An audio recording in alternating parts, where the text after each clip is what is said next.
Então, olha, antes de tudo, eu quero ler aqui para vocês um artigo que eu acabo de enviar para o Diário do Comércio, que depois vocês podem ler lá, é, respondendo a uma pergunta que muita gente tem feito. O artigo chama-se Promessa Cumprida. Amigos leitores perguntam o que pensam da Comissão da Verdade. Nem há muito o que pensar.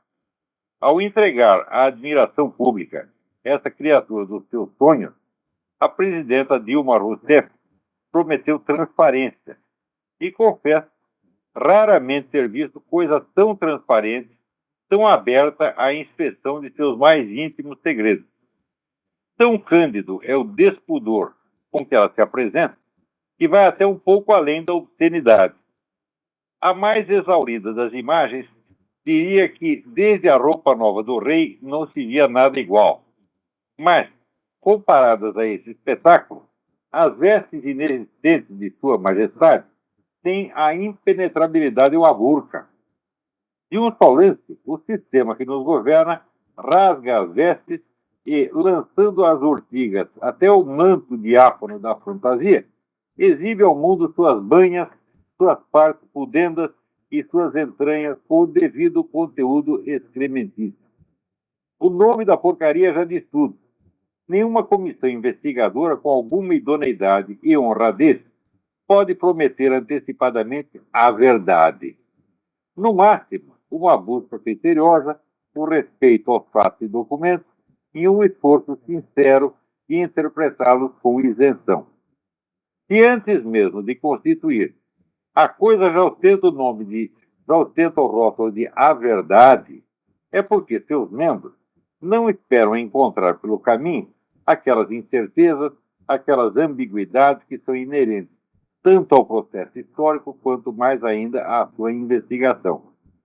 Se tem tanta certeza de que o resultado de seu trabalho será a verdade, é porque sentem que de algum modo já a possuem, e nada mais tem a fazer do que reforçar com novos preceitos aquilo que já sabem, acreditam saber ou desejariam fazer-nos crer.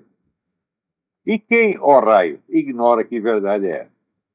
Quem já não conhece, para além de toda dúvida razoável, o enredo, os heróis, os vilões e a moral da história no script da novela que os 7 membros da comissão terão 2 anos para redigir?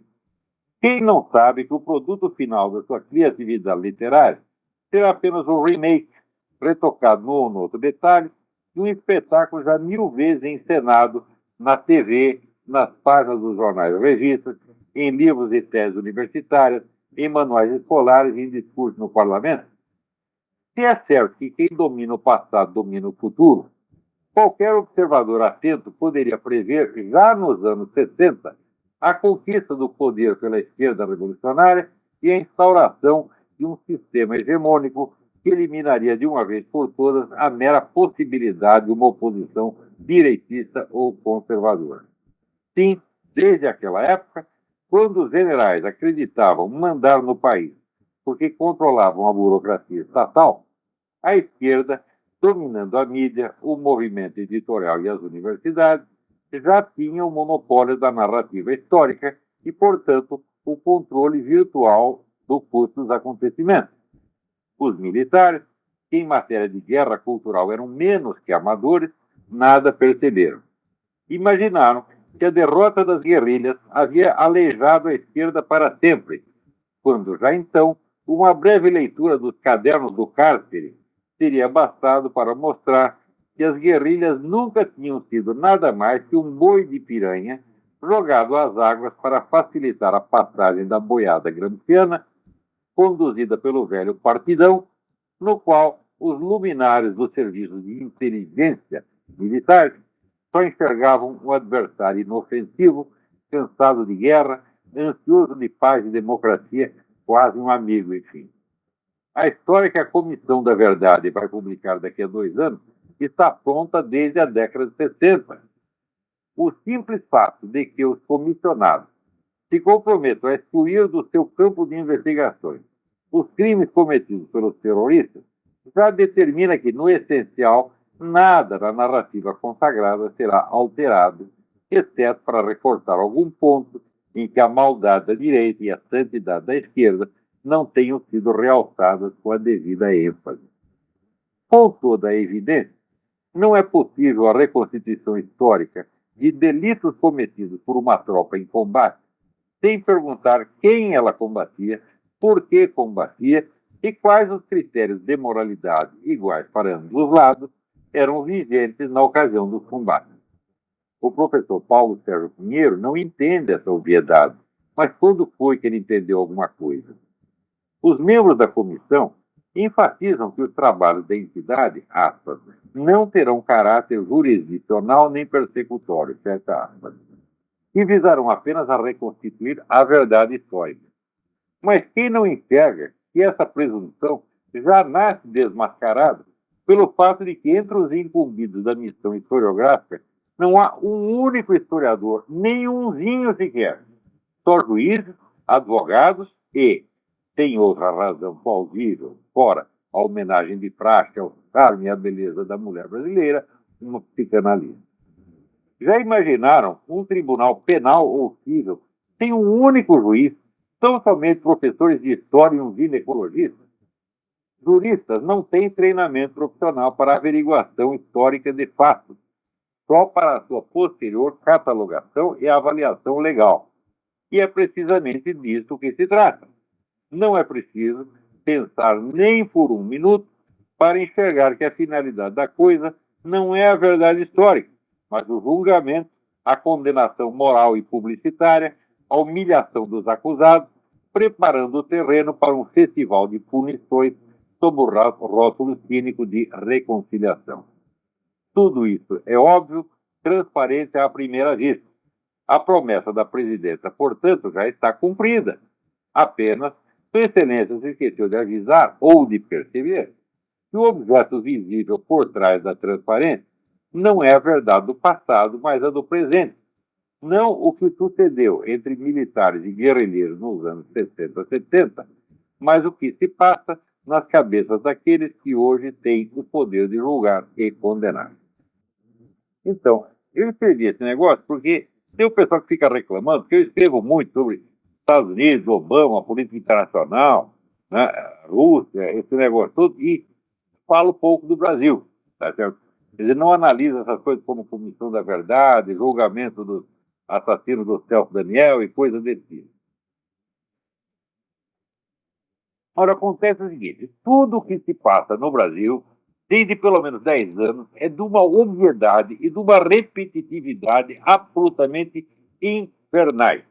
Portanto, tudo o que está se passando agora é coisa sobre a qual eu já escrevi 10 ou 15 anos atrás. Então, Marx dizia que a história se repete, acontece a primeira vez como tragédia, a segunda como farsa. No Brasil não é assim. Já é como farsa na primeira vez, na segunda, na terceira, na quarta, na quinta e na 10ª. A coisa é o mesmo carnaval, a mesma chanchada da Atlântida que se repete ano após ano, tudo igualzinho. Eu estou dizendo para vocês aqui, acabei de escrever isso, eu aposto as 2 bolas do meu saco, só tenho 2, são velhas, gastas, já não funcionam muito bem, mas são minhas. E são piores, são as únicas que eu tenho. Aposto as 2 que essa porra dessa Comissão da Verdade, daqui 2 anos, vai repetir toda a pataquada antimilitar que já tem saído, né, ano após ano, desde os anos 60, meu Deus do céu. Você lê o livro do Nelson Werneck Sodré, é um general comunista, historiador, sobre outros aspectos, um homem até competente, que merece todo o nosso respeito. O livro chama-se A Fúria de Caliban. Era sobre a perseguição aos intelectuais no regime militar, né? Eram tão perseguidos que o próprio autor disso foi nomeado para a Academia Brasileira de História Militar, em sessão onde está presente o próprio presidente da República, Marechal Castelo Branco. Naquele ano recebeu mais por não sei quantos prêmios, e publicou não sei quantos livros, e todo mundo batendo pau para o Nelson Werneck Sodré, para mostrar como o homem era perseguido. Né? Então, eu imaginava, se você já pensou em Cuba, um dissidente, né, um historiador dissidente, publicar um livro contra o Fidel Castro, e o Fidel Castro presidir uma sessão em homenagem ao cara, você consegue imaginar um treco dele? Então, a mesma história de que nós somos, que a esquerda é sempre inocente, coitadinha, vítima perseguida, e a direita são né, maldosos, cachorros loucos, hidrófobos, tentando sempre morder a coitadinha. Essa história já vem desde os anos 60 e o pessoal vai repetir tudo igual, porra. Ora, que tem que averiguar os crimes, delitos que houve, é claro que tem que averiguar, mas é a coisa mais óbvia do mundo. Só que, como são delitos cometidos em combate, você tem que entender isso. Havia uma guerra, havia um conflito armado, né? E no conflito armado, você pode haver delitos de parte a parte. Só que os delitos só são compreensíveis dentro do contexto que estava acontecendo. Afinal de contas, um delito foi cometido contra quem? Né? Então, e outra coisa, qual era o nível de moralidade, quais eram os critérios de julgamento que estavam em vigor na época dos acontecimentos? Sem isso, você não pode entender merda nenhuma do que aconteceu. Agora, diz esse cara que vão reconstituir a verdade histórica. Por reconstituir a verdade histórica, é só o seguinte: só não pode falar, né, metade da história. Então, que porra de verdade histórica é essa? Né? Então, é claro que ou se averigua tudo ou nada. Agora, se é para julgar e condenar, então, de fato, não precisa saber o que os terroristas fizeram. Por exemplo, a história do Mário Cosel Filho. Todo mundo sabe que a dona Dilma estava entre os planejadores daquela ação. Eles soltaram um carro, o carro veio pela ladeira. Né? O quartel-geral do Segundo Exército fica no fim de uma ladeira lá em São Paulo. Né?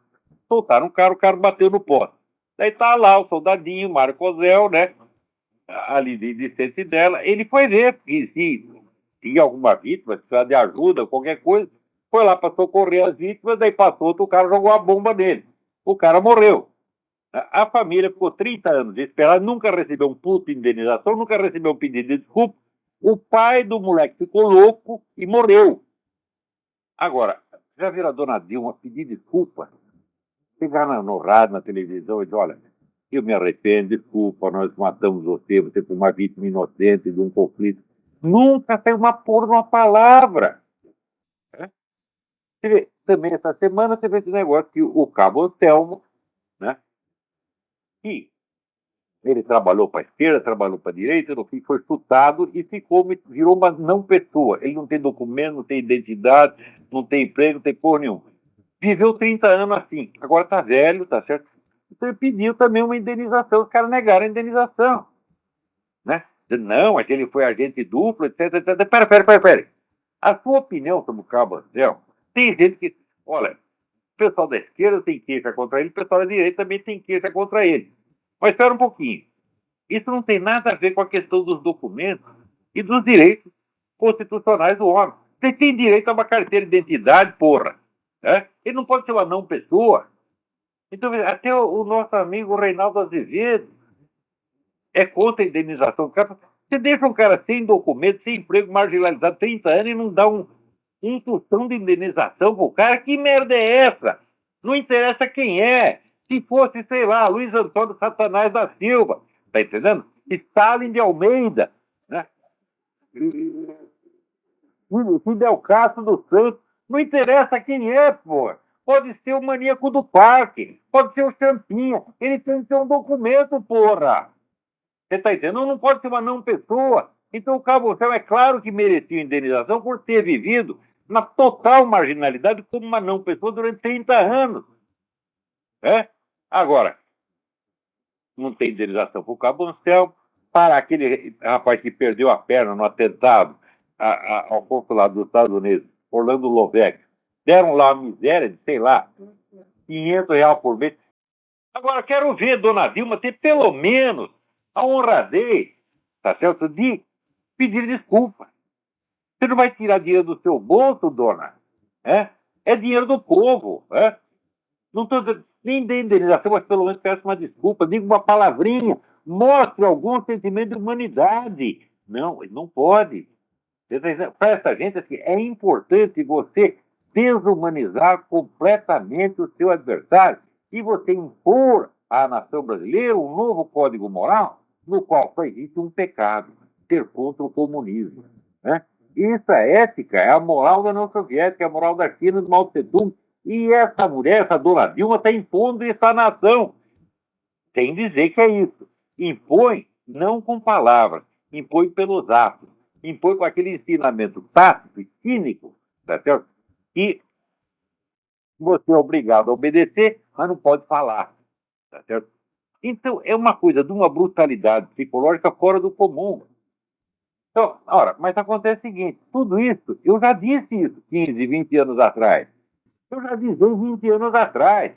E esse pessoal, esse milico, eu já falei tudo isso 20 anos atrás no Clube Militar do Rio de Janeiro, em outras instituições militares. Eu já expliquei para eles como é que funciona isso. Quer saber? Esse negócio do Antônio Gramsci, por exemplo, o pessoal do Partidão fez isso. Deixa lá guerrilheiros se matar, aquela meia dúzia, enquanto isso a gente apronta aqui a Revolução Cultural, toma o movimento editorial, toma a mídia, assim, ocupa todo o espaço e sobe. Né? Então, o pessoal da guerrilha foi realmente boi de piranha. Quem quer que tivesse lido Antônio Gramsci entendia que o negócio era esse.